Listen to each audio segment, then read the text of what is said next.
ಸ್ತೋತ್ರ, ಯೇಸುವೆ ವಂದನೆ, ಯೇಸುವೆ ಆರಾಧನೆ, ಯೇಸುವೆ ಮಹಿಮೆ. ದೇವರೇ, ನಿಮ್ಮ ಮಹಿಮೆಗೋಸ್ಕರ ಒಂದು ಗೀತೆ ಆಡಲು ಬಂದಿದ್ದೇನೆ, ನನಗೆ ಸಹಾಯ ಮಾಡಲಿ ಅಂತೇಳಿ ಕೇಳ್ಕೊಳ್ತೇನೆ. ದೇವರೇ, ಖಂಡಿತವಾಗಿ ನನ್ನನ್ನು ಇಷ್ಟವರೆಗೆ ಕೈ ಬಿಡಲಿಲ್ಲ, ಈಗಲೂ ಕೈ ಬಿಡದ ದೇವರು ನೀವಲ್ಲ. ದೇವರೇ, ನಿಮಗೆ ಕೋಟಿ ಕೋಟಿ ಸ್ತೋತ್ರ.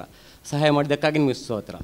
ಪ್ರಾರ್ಥಿಸು ನೀ ಓ ಮಗನೇ, ಪ್ರಾರ್ಥಿಸು ನೀ ಓ ಮಗಳೇ, ಪ್ರಾರ್ಥಿಸಲು ಅದ್ಭುತವ ಕಾಣುವೆ, ಆನಂದ ಆರೋಗ್ಯ ಪಡೆಯುವೆ.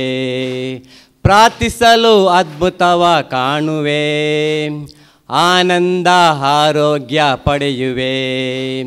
ಕಣ್ಣೀರಿಂದ ಪ್ರಾರ್ಥಿಸು, ಮಂಡಿ ಹೋರಿ ಪ್ರಾರ್ಥಿಸು, ಕಣ್ಣೀರಿಂದ ಪ್ರಾರ್ಥಿಸು, ಮಂಡಿ ಹೋರಿ ಪ್ರಾರ್ಥಿಸು. ಕರ್ತರೇಸು ಓಡಿ ಬರುವರು, ಕಣ್ಣೀರೆಲ್ಲ ಒರೆಸಿ ಬಿಡುವರು, ಕರವ ಹಿಡಿದು ನನ್ನ ನಿನ್ನ ಕಾಯುವರು.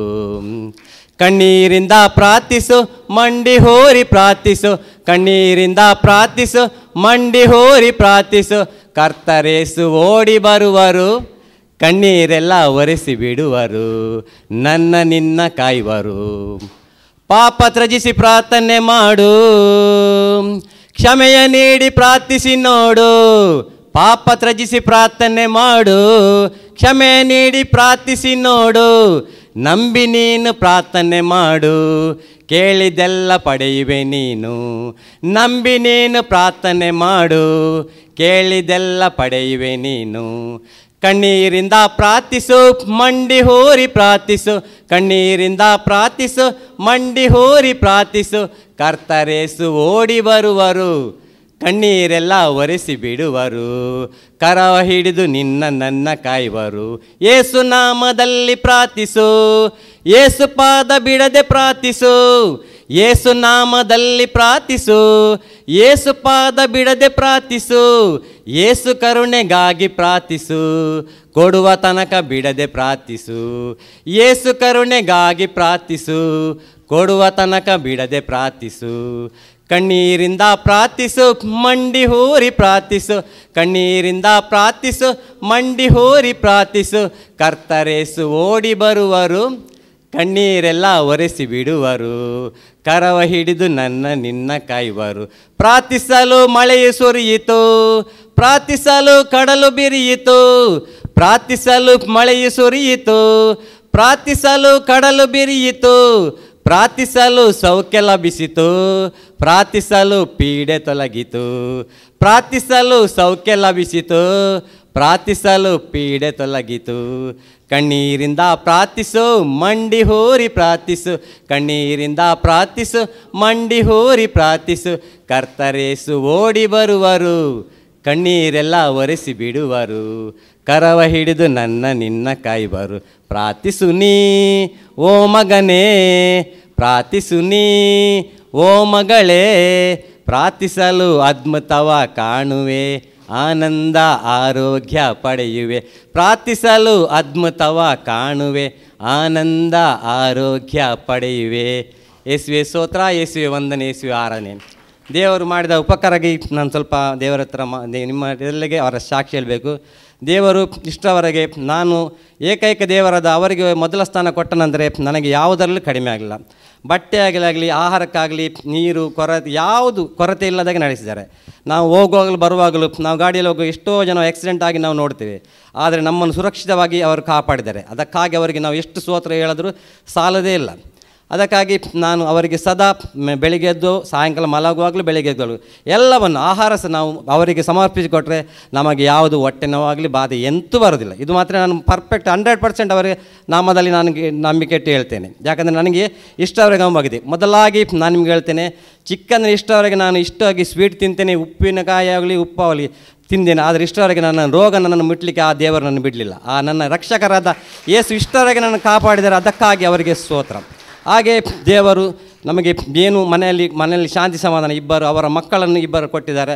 ನನಗೆ ನಾನು ಬರುವಾಗ ಏನು ತರಲಿಲ್ಲ, ಬರುವಾಗ ನಾನು ಒಬ್ಬನೇ ಬಂದಿದ್ದೇನೆ, ಭಾಳ ಸಂಗತಿ ಕೊಟ್ಟಿದ್ದಾರೆ. ಅದರ ನಂತರ ಇಬ್ಬರು ಮಕ್ಕಳನ್ನು ನನಗೆ ಕೊಟ್ಟಿದ್ದಾರೆ.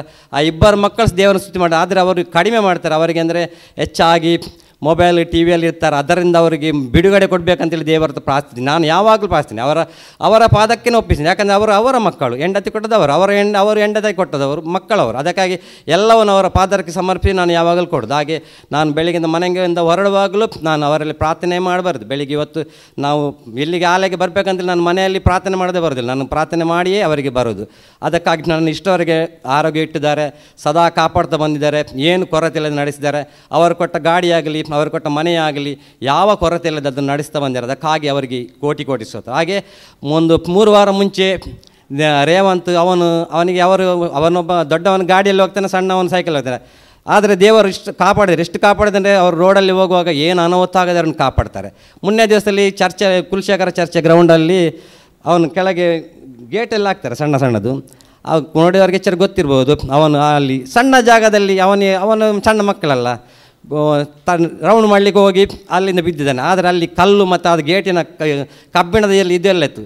ದೇವರಲ್ಲಿ ನೋಡಿ, ನಾವು ದೇವರಲ್ಲಿ ಮೇಲೆ ವಿಶ್ವಾಸ ಇಟ್ಟರೆ ಅವರು ಎಷ್ಟು ಕಾಪಾಡ್ತಂದರೆ, ಅವರ ಕೈಗೆ ಸ್ವಲ್ಪ ನೋವಾಗಿದೆ ವಿನ ಒಂದು ಎಲುಬಾಗಲಿ ಮಂಡ್ಯಕ್ಕೆ ಫ್ರಾಕ್ಚರ್ ಆಗಲಿ ಏನು ಮಾಡಲಿಕ್ಕೆ ದೇವರು ಬಿಡಲಿಲ್ಲ. ಯಾಕಂದರೆ ಪರಮಾತ್ಮನ ಮೊರೆ ಹೊಕ್ಕಿರೋನು ಸರ್ವಶಕ್ತನ ಆಶ್ರಯದಲ್ಲಿ ಸುರಕ್ಷಣೆ ಅಂತೇಳಿ ಕೀರ್ತನೆ 99 ಹೇಳಿದರು. ಹಾಗೆ ಕೀರ್ತನೆ 119, 105 ವಾಕ್ಯವನ್ನು ನಾವು ಯಾವಾಗಲೂ 105ರಿಂದ 112 ವಾಕ್ಯವನ್ನು ನಾವು ಯಾವಾಗಲೂ ಹೋದರೆ ದೇವರು ಯಾವತ್ತೂ ನಮ್ಮನ್ನು ಕೈ ಬಿಡುವುದಿಲ್ಲ ಅಂತೇಳಿ ನಂಬಿಕೆ ವಿಶ್ವಾಸ ನನಗೆ ಉಂಟು. ಅದನ್ನು ನಾನು ಮಾಡುತ್ತಾ ಬಂದಿದ್ದೇನೆ. ಹಾಗೆ ನನಗೆ ಇಲ್ಲಿ ಬರಲಿಕ್ಕೆ ಯಾವಾಗಲೂ ಸಂತೋಷ. ಯಾಕಂದರೆ ಇಲ್ಲಿ ದೇವರನ್ನು ಸ್ತುತಿ ಮಾಡಲಿಕ್ಕೆ, ಅವರ ವಾಕ್ಯ ಕೇಳಲಿಕ್ಕೆ ನನಗೆ ನಿಜವಾಗಿ ಸಂತೋಷ. ಅದಕ್ಕಾಗಿ ನಾನು ದೇವರನ್ನು ಸದಾ ಕೊಂಡಾಗ್ತೀನಿ. ಇಲ್ಲಿ ಬಂದಿರೋ ಎಲ್ಲ ಸಮಸ್ತ ನಮ್ಮ ಸಹೋದರ ಸಹೋದರಿ ಅವರೆಲ್ಲರನ್ನು ಕಾಪಾಡೋ ದೇವರು ಅವರೊಬ್ಬರೇ. ಆಕೆ ಏಕೈಕ ದೇವರನ್ನು ನನ್ನನ್ನು ಅವರ ಮಗನಾಗಿ ಸ್ವೀಕಾರ ಮಾಡಿದ್ದಾರೆ. ಅದಕ್ಕಾಗಿ ನಾನು ಸ್ತೋತ್ರ ಹೇಳಬೇಕು. ಯಾಕಂದರೆ ನಾನು ಎಲ್ಲೇ ಇದ್ದವನು, ಎಂತೆಂಥ ಕಷ್ಟದಲ್ಲಿ ಇದ್ದವನು. ನಾನು ನಿಜವಾಗಿ ಹೇಳ್ಬೇಕಾದ್ರೆ ಇವತ್ತು ನನ್ನ ಹೆಂಡತಿ ಇಲ್ಲ, ಅವಳಿಗೂ ಇದು ಕೇಳ್ಬೋದು. ಯಾಕಂದರೆ ನಾನು ಮುಂಚೆ ಸ್ವಲ್ಪ ನನಗೆ ಕುಡಿಯೋ ಅಭ್ಯಾಸ ಇತ್ತು. ಮತ್ತು ನನಗೆ ಹೆಚ್ಚು ಅಭ್ಯಾಸ ಅಂದರೆ 2 ದುರಭ್ಯಾಸ, ಒಂದು ಕುಡಿಯೋದು ಅಭ್ಯಾಸ ಮತ್ತು ಒಂದು ನಮ್ಮ ಫ್ರೆಂಡ್ಸ್ನೊಟ್ಟಿಗೆ ಸೇರಿ ಈಸ್ಪೀಟ್ ಆಡೋದು ಅಭ್ಯಾಸ ಇತ್ತು. ನನ್ನಿಂದ ನಾನು ಬಿಡಬೇಕಂತೇಳಿ ಯೋಚನೆ ಮಾಡ್ತಿದ್ದೆ. ದೇವರೇ, ನನಗೆ 2 ಮಕ್ಕಳು, ಒಂದು ಹೆಂಡ್ತಿ ಇದ್ದಾರೆ. ಮೊದಲು ನನಗೆ ಗೊತ್ತಿರಲಿಲ್ಲ ಅವರು ನನ್ನ ಮಕ್ಕಳು ಅಂತೇಳಿ, ನನ್ನ ಹೆಂಡ್ತಿ ಹೇಳಿದ್ರು. ಆದರೆ ದೇವರು ಕೊಟ್ಟದಲ್ಲಿ ಮತ್ತೆ ನನಗೆ ಗೊತ್ತಾದ. ಅದರ ನಂತರ ದೇವರ ಪಾದಕ್ಕೆ ಬಂದ ನಂತರ ಆ 2 ಚಡನ್ನು ನಾನು ಬಿಡಬೇಕಂತೇಳಿ ಅದರ ಮುಂಚೆ ನೋಡ್ತೀನಿ, ನನ್ನಿಂದ ಆಗಲಿಲ್ಲ. ಆದರೆ ದೇವರ ಪಾದಕ್ಕೆ ಯಾವಾಗ ಬಂದೆ ನೋಡಿ, ಆವತ್ತಿಂದ ನನಗೆ ಅದರ ಬಿಡುಗಡೆ ಕೊಟ್ಟಿದ್ದಾರೆ. ಅದಕ್ಕಾಗಿ ಅವರಿಗೆ ಸ್ತೋತ್ರ. ಅವರು ಸದಾ ಕಾಯುವ ಕರ್ತರೆ, ಇನ್ನು ಮುಂದೆ ಯಾರು ಒಂದು ದಿನ ಪ್ರಾರ್ಥನೆ ಮಾಡದೆ ಬಿಡಬೇಡಿ. ಯಾಕಂದರೆ ಸೈತಾನಿಗೆ ನಾವು ಇಡೆ ಕೊಡಬಾರ್ದು. ಸೈತಾನಿಗೆ ಇಡೆ ಕೊಟ್ಟರೆ ರೋಗವು ಬರ್ತದೆ, ಅಡಚಣೆ ಎಲ್ಲ ಬರ್ತದೆ. ಆ ಸೈತಾನಿಗೆ ನಾವು ಇಡೆ ಕೊಡಬಾರ್ದಂತೇಳಿ ನಾನು ಮಕ್ಕಳಿಗೆ ಹೇಳ್ತೇನೆ, ನೋಡು, TV ಮೊಬೈಲ್ ನೋಡೋದು ದೊಡ್ಡ ಕಷ್ಟ ಅಲ್ಲ, ಅದು ಸೈತಾನನ ಕೆಲಸ, ಅದನ್ನು ಮಾಡಬಾರ್ದು. ಬೋಧದಾದರೆ ದೇವರ ವಾಕ್ಯವನ್ನು ಕೇಳಿರಿ, ದೇವರ ಬೈಬಲ್ ಕೊಟ್ಟಿದ್ದಾರೆ ನಮಗೆ, ಅದನ್ನು ನೋಡಿ. ಅದಕ್ಕಾಗಿ ದೇವರು ಅವರಿಗೆ ಒಂದು ಕೃಪೆ ಕೊಡಲಿ. ಮಾಡ್ತಾರೆ, ದೇವರನ್ನು ಸ್ತುತಿ ಮಾಡ್ತಾರೆ. ಆದರೆ ಪೂರ್ಣ ಮನಸ್ಸಿಂದ ಅವರನ್ನು ಸ್ತುತಿ ಮಾಡಿದರೆ ಖಂಡಿತವಾಗಿ ಯಾರಿಗೆ ಯಾವ ಅಪಾಯವಿಲ್ಲ, ಯಾರಿಗೂ ಯಾವ ತೊಂದರೆ ಆಗೋದಿಲ್ಲ ಅಂತೇಳಿ ನಾನು 100% 100% ಎಲ್ಲ % ನಾನು ಅವರಿಗೆ ದೇವರಿಗೆ ಘನ ಮಹಿಮೆ ಅವರಿಗೊಬ್ಬರಿಗೆ ನಾನು. ಯಾಕಂದರೆ ನೀವು ನೆಟ್ಟಿದ್ರು, ನಾನು ಅನ್ಯ ಜನ ಆಗಿದ್ದರೂ ದೇವರು ನನ್ನನ್ನು ಸ್ವೀಕರಿಸಿದೆ. ನಾನು ಎಂಥ ಕೊಡಚೆಯಲ್ಲಿ ಇದ್ದವನನ್ನು ನಾನು ದೇವರು ಸ್ವೀಕಾರ ಮಾಡಿದರೆ ನಾನು ಎಷ್ಟು ಭಾಗ್ಯಶಾಲಿ ಅಂಥ ಒಂದು ದೇವರಿಗೆ ಅವರು ಹೇಳಿದ್ದಾರೆ. ಎಲ್ಲ ದೇವರುಗಳು ಅವರ ಮುಂದೆ ಅಡ್ಡ ಬೀಳಕ್ಕೆ, ಯಾರೆಲ್ಲ ಮನುಷ್ಯರು ಪೂಜೆ ಮಾಡುತ್ತಾರೆ ನೋಡಿ, ಆ ಎಲ್ಲ ದೇವರುಗಳು ಅವರ ಮುಂದೆ ಅಡ್ಡ ಬೀಳ್ಬೇಕಂತ ಹೇಳಿದ ಮೇಲೆ ನಾವು ಮನುಷ್ಯರು ಎಷ್ಟದವರು. ಆ ದೇವರ ಮುಂದೆ ಅಡ್ಡ ಬೀಳಲಿಕ್ಕೆ ನನಗೆ ಯಾವತ್ತೂ ನಾಚಿಕೆ ಇಲ್ಲ. ದೇವರ ಮುಂದೆ ನಾನು ಯಾವಾಗಲೂ ಇಲ್ಲಿ ಬಂದು ಬೆಳಿಗ್ಗೆ ಸಾಯಂಕಾಲ ಅವರಿಗೆ ತಲೆಬಾಗಿ ಅಲ್ಲಿ ನೆಲದಲ್ಲಿ ಮರಳ್ತೀನಿ. ಯಾಕಂದರೆ ಅಂಥ ದೇವರು ನಮಗೆ ಸಿಗಲಿಕ್ಕೆಲ್ಲ, ಅಂಥ ದೇವರನ್ನು ನಾವು ಮರೆಯಲಿಕ್ಕೆಲ್ಲ. ಅದಕ್ಕೆ ನಾನು ದೇವರ ಯಾವಾಗಲೂ ಪ್ರಾರ್ಥನೆ ಮಾಡಿದೆ, ದೇವರೇ, ನನ್ನನ್ನು ಯಾವತ್ತೂ ನಿಮ್ಮ ಸನ್ನಿಧಿಯಲ್ಲೇ ನಿಲ್ಲಿಸಿದ್ದೇವರೇ. ನನಗೆ ಗಾಡಿ ಆಗಲಿ ಮನೆ ಆಗಲಿ ನನಗೆ ಆಸೆ ಇಲ್ಲ, ನನಗೆ ಅಗತ್ಯನೇ ಇಲ್ಲ. ನನಗೆ ಮುಂಚಿನಿಂದಲೂ ಆಸೆ ಇಲ್ಲ, ಕಾರು ಬೇಕು, ಮನೆ ಬೇಕು, ಅದನ್ನು ನನಗೆ ಕೇಳುವುದಿಲ್ಲ ದೇವರ ಹತ್ರ. ಒಂದೇ ಒಂದು ಅವರ ಸನ್ನಿಧಿಯಲ್ಲಿ ಸದಾ ಇರಬೇಕು. ಯಾವಾಗ ನಮಗೆ ಅಂದರೆ ಕೆಲಸ ನಿಮಿತ್ತಲ್ಲೇ ಇದ್ದವರೆ ನಾವು ಇನ್ನೊಬ್ಬರ ಕೈಗಳಿಗೆ ಕೆಲಸ ಮಾಡೋದು. ಆದ್ದರಿಂದ ವಾರದಲ್ಲಿ 1 ದಿನ ಬರಲಿಕ್ಕೆ ಹಾಕ್ತಾರೆ. ಅದರ ನಂತರ ನಾನು ಹೇಳೋ ದೇವರ ಹತ್ರ ಶುಕ್ರವಾರ ಶನಿವಾರ ಆದಿತ್ಯವಾರ ನನಗೆ ಕೊಡಬೇಕು ದೇವರಂತೇಳಿ. ದೇವರು ಆದರೆ ನನ್ನಿಂದ ಸಾಧ್ಯ, ಆದರೆ ನಮ್ಮ ದೇವರಿಂದ ಎಲ್ಲವೂ ಸಾಧ್ಯ ಉಂಟಲ್ಲ.